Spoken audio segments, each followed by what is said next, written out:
রব্বুল আলামিন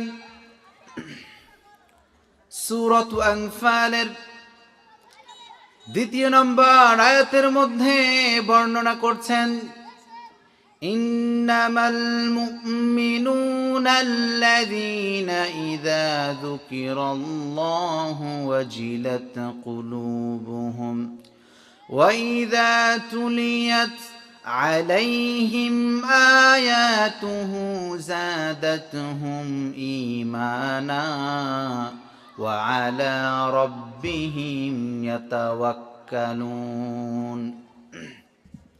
রব্বুল আলামিন চমৎকার করে বলছেন, প্রকৃত মুত্তাকি মুমিন কারা? শুধু মুখে দাবি করলাম আমি মুমিন, শুধু মুখে বললাম আমি পাক্কা মুসাল্লিম, আমি পাক্কা মুসলিম, আমার চাইতে সেরা, আমার চাইতে ভালো মুমিন মুসলমান কেউ নাই, এই কথার কোনো দাম নাই। রব্বুল আলামিন বলছেন, প্রকৃত মুমিন মুত্তাকি যদি তোমরা হতে চাও, 5টি বৈশিষ্ট্য তোমাদেরকে অর্জন করতে হবে। এর 1 নম্বর বৈশিষ্ট্য